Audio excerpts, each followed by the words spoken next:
Niggas wanna come off the rip with the guns.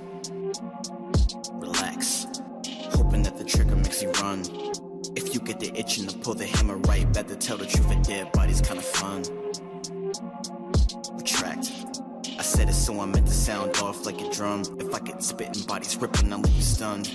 Hey, shouts out Benz now. Hey, what's good, my PNG gang? PNG here, back again with another video. And man, of course, we gotta talk about Trippie Redd. And I swear I'm starting to predict the future, or Trippie Redd should be seeing these videos and taking my advice. Either way, in the last video, I was basically saying how Trippie Redd could easily promote his new album that's supposed to be coming out soon by easily like responding to 6ix9ine and like basically giving in to the beat that 6ix9ine wants so bad. And not only has he done that, but some other shit happened as well. So stay tuned for the whole video. Let's get it. Alright, so in the last video, I was talking about how Trippie Redd was keeping his silence and just focusing on his Pegasus album that's about to drop. And he was dropping like hella like snippets and like leaks to the album of songs that are going to be on there. And one of those leaks and snippets that he dropped was actually with Lil Gotit. And I don't know if everybody remembers this because like, I didn't really see a lot of comments under this post about it, but towards the beginning of the year, Lil Gotit and Trippie Redd was actually beefing over Coi Leray to the point where he actually called him out in a video. And this was actually towards the end of last year, but basically Trippie Redd was just mad at Lil Gotit for flirting with Coi Leray shortly after they broke up. I'm not on no rap nigga shit with you.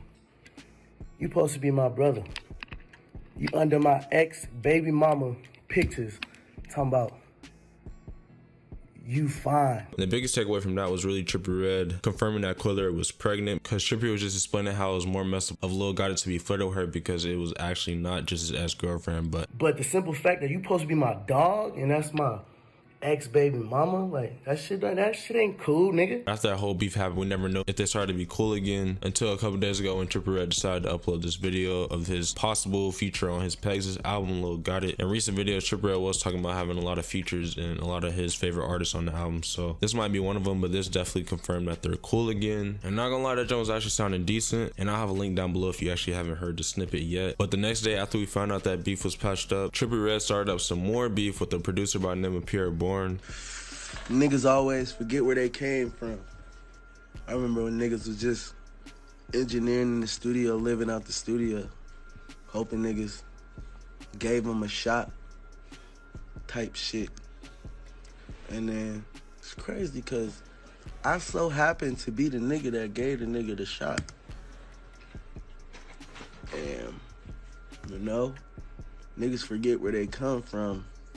Want to charge their homies $80,000 for beats now. Like, y'all niggas is corny. And he was on Instagram Live basically explaining how Pierre Bourne is charging him $80K for a beat when he's allegedly saying he was one of the rappers that actually put Pierre Bourne on in the beginning. And I was wondering like what songs he was talking about in particular, so I looked it up, and Pierre Bourne actually did produce that Q's and P's song back in 2017 when Trippie Redd originally started to blow up. And Pierre Bourne actually started to come up around the same time, or I think probably like a year before, but Trippie Redd was definitely one of those first artists that was using Pierre Bourne beats. But 80K for a beat, I know he'd be having hella songs with Cardi, so I doubt he's charging Cardi 80K, but who knows. And actually like a day after, he did end up tweeting, "You can do whatever you want in life, don't let anyone tell you otherwise." And this could be a possible response, but it also could not be. But some fans in the comments definitely think he's talking about Trippie Redd in this tweet. So y'all can let me know what you guys think about that down below. Trippie Redd versus Pierre Bourne. He's probably not gonna get another Pierre Bourne beat for a minute unless they actually become cool again. But like I said, I'll be predicting the future because literally in the last video I was saying how Trippie Redd might give into the 6ix9ine beef, considering 6ix9ine has just been trying so hard to get his attention, while also Trippie Redd has an album that's supposed to be dropping really soon. So I was just saying how it would make a lot of sense if they actually started to beef. And it looks like Trippie Redd is starting to give him. Literally a video came out yesterday of Trippie Redd on live, but not calling out 6ix9ine. He actually called out Nicki Manaj and said that she fell off. Bro, Nicki Manaj really fell off.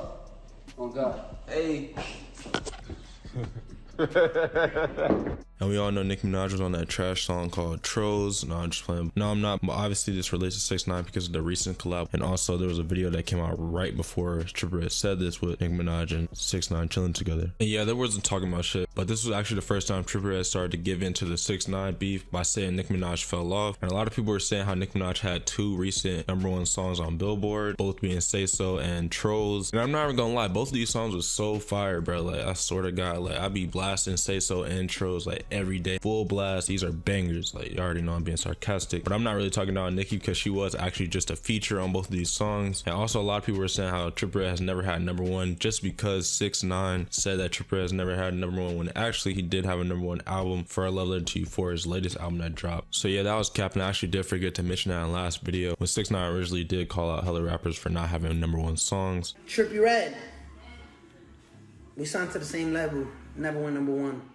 But of course, that's not all Trippie Redd did, because he actually did end up responding to the whole 6ix9ine trying to beef with him, and obviously being very thirsty for Trippie Redd's attention, because 6ix9ine just been fiending for that rerun of the 2018 beef that they had. Because shortly after Trippie Redd went on Instagram Live saying Nicki Manaj fell off, he actually went on live again, because at the end of the live he actually did say you can't beef with him unless you're a real gangster. All the hate, can't beef with me unless you're a real gangster. And this is obvious shots at 6ix9ine, because we all know 6ix9ine is not a real gangster, because he did snitch on his whole gang, and of course with his whole situation of cooperating with the feds and his whole trial, he even confirmed to himself that he's not like an actual gang member, but instead he's just a whole like act for social media, basically saying he's a troll. And Trippie Redd knows this as well, which is why he's actually trying to reject 6ix9ine's offer for smoke, because we know 6ix9ine's been fiending for Trippie Redd's attention. But it looks like Trippie Redd doesn't want smoke, but at the same time he is still giving in by saying anything at all. So we'll see if 6ix9ine actually responds. I feel like this could keep going, like Trippie Redd might actually start to give in, just because he has been doing a lot lately and he has that album coming out soon. So I'm not gonna lie, I can really see it happening, but I guess we'll just have to wait and see. Yeah, you guys can let me know your opinions about everything we talked about, from him being cool Lil Gotit after the Coi Leray situation, Trippie calling out Pierre Bourne for his beats, and also him calling out Nicki Manaj for being with 6ix9ine, and also responding to 6ix9ine trying to beef with him, basically rejecting his offer. But we might see some more shit happen. I guess we'll just have to wait and see, but you guys can stay tuned by hitting that subscribe button, and also you get that bell after you subscribe to be notified for all the latest videos. Let's hit 38K, and if you guys did enjoy, leave a like. I'm out. With my little son. So you gonna put my tracks on?